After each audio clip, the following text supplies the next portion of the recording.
Good morning again. Okay, so you saw the boys. Now we're back to Teach One, Lead One.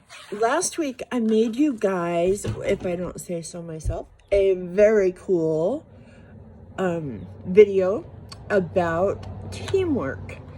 And now it is gone in cyberspace. I don't know what happened to it. It didn't work out right. So I'm going to read you that. And I'm trying to get my phone to balance because this is the way that we made it work a couple weeks ago. So as you can see here, I hope you can see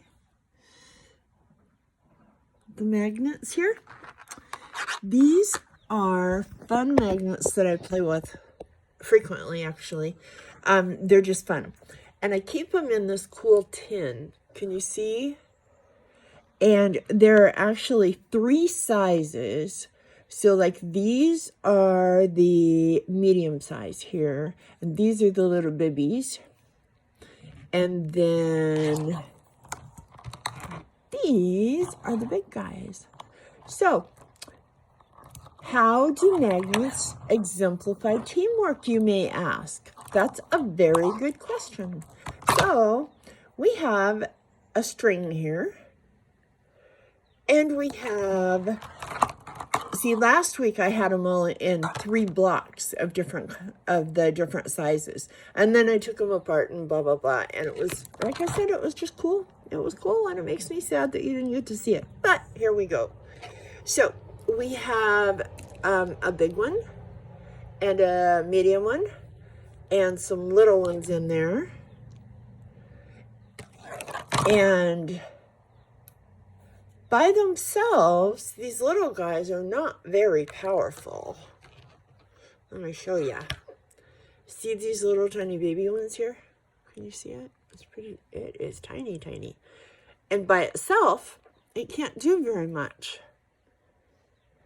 And the other cool thing about magnets is, I have to try to do this way. Okay, so where's my hand? And there it is.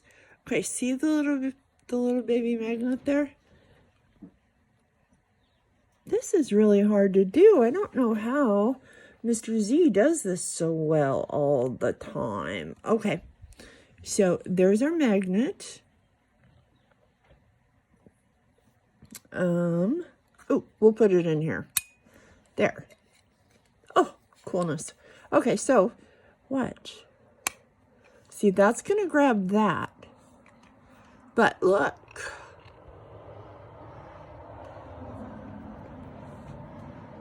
Magnets can work together, or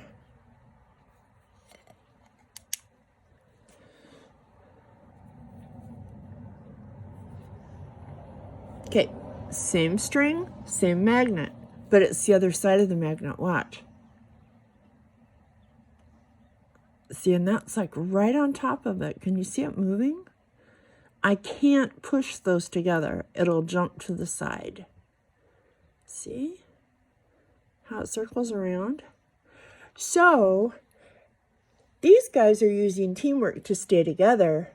This one little guy has negative energy instead of positive to this guy's positive. So if we have a negative and a positive, they don't work very well together, do they? I don't know about you, but people with negative energy, I have a hard time with too. So I kind of relate to the magnets.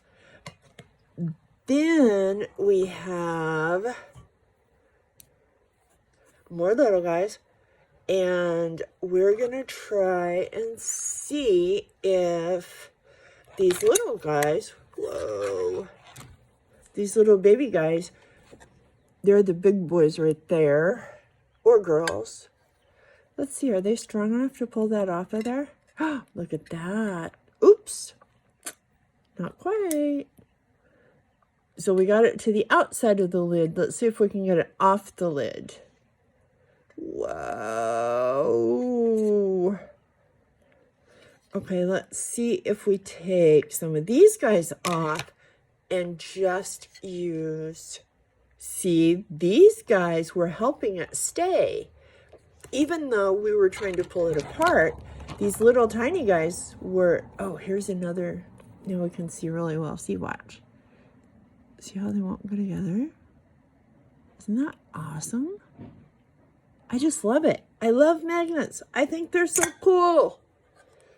So, okay, so the magnets are going back on their thingy. And another day, maybe we'll play with these guys. They also are magnets, and there are 2 sizes, I think, in here, and different colors. So we'll figure that out a different day. Okay. So, the curriculum that they want me to tell you about. Oh, I forgot. Do you guys remember the definition of teamwork? It is working together to accomplish a goal, cooperation plus effective communication. So, can magnets talk? I don't think so. Can dogs talk, like speak English like we do? No, but these guys communicate very effectively.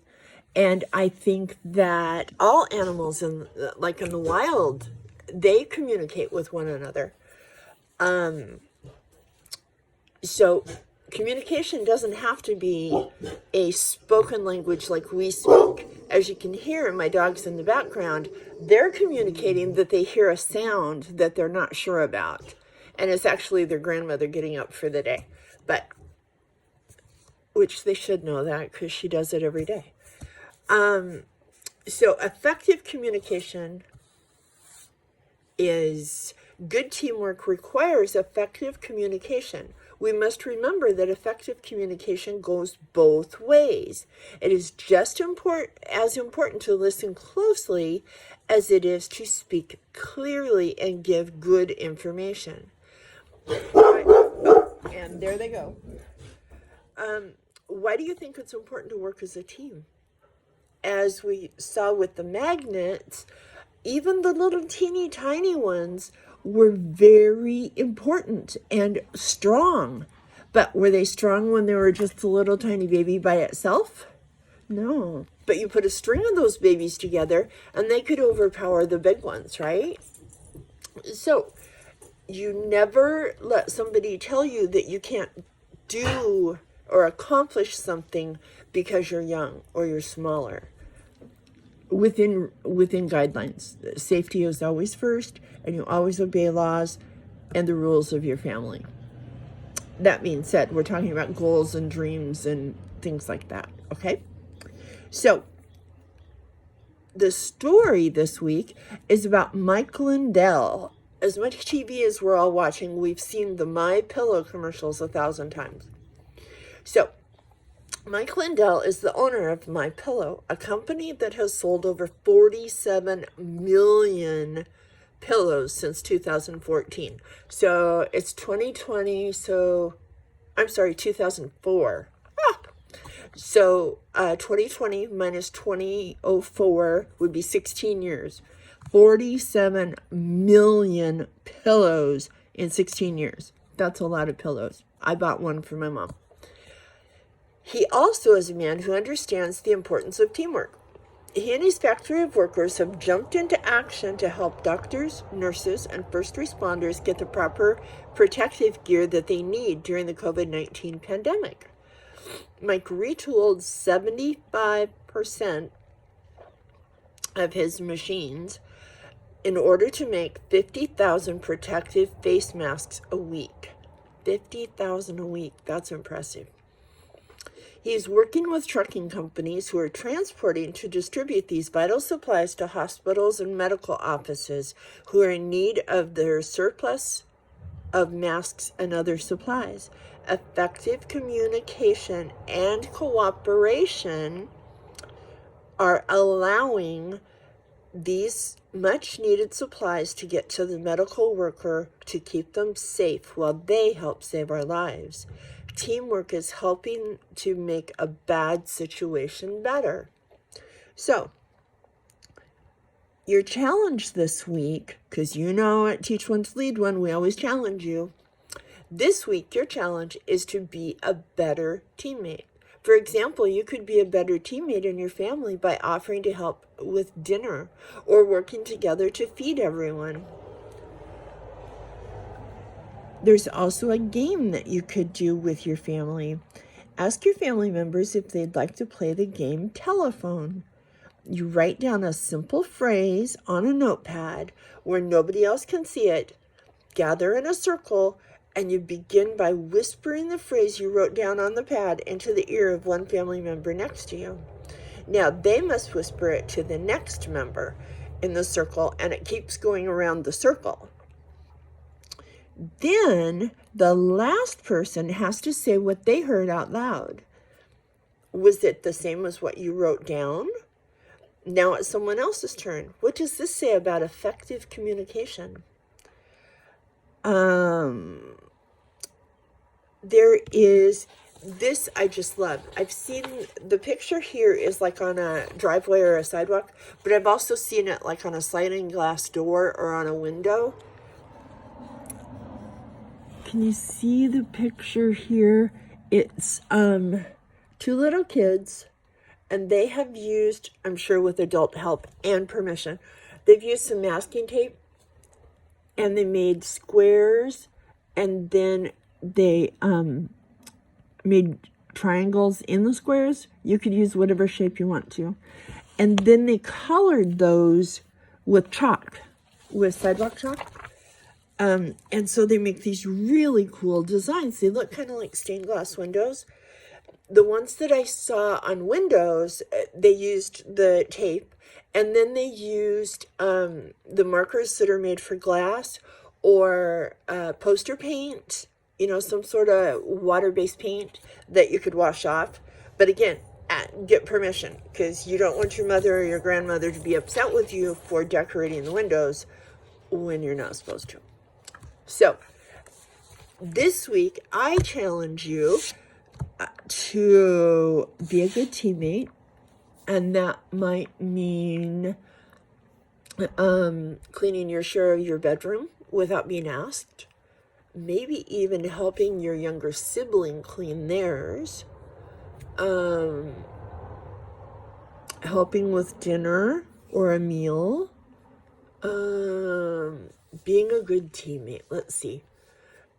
If I had young ones at home, a good teammate for me would be to vacuum, to help keep our family house clean, to play with the dogs, especially, if he's the 4-year-old, to run him so he's tired, to change their water maybe.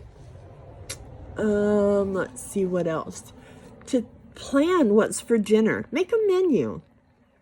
And because as an adult, one of the dreaded questions every day is, what should we have for dinner? That is a huge thing. So if you helped plan a menu, like for the week, then the adults in your world wouldn't have to think of what's for dinner. And no, you cannot have M&Ms. Even the green ones are not vegetables. Okay, that's it. So your challenge is to be a good teammate in your household. Stay safe, follow the rules, and I'll see you soon. Bye-bye.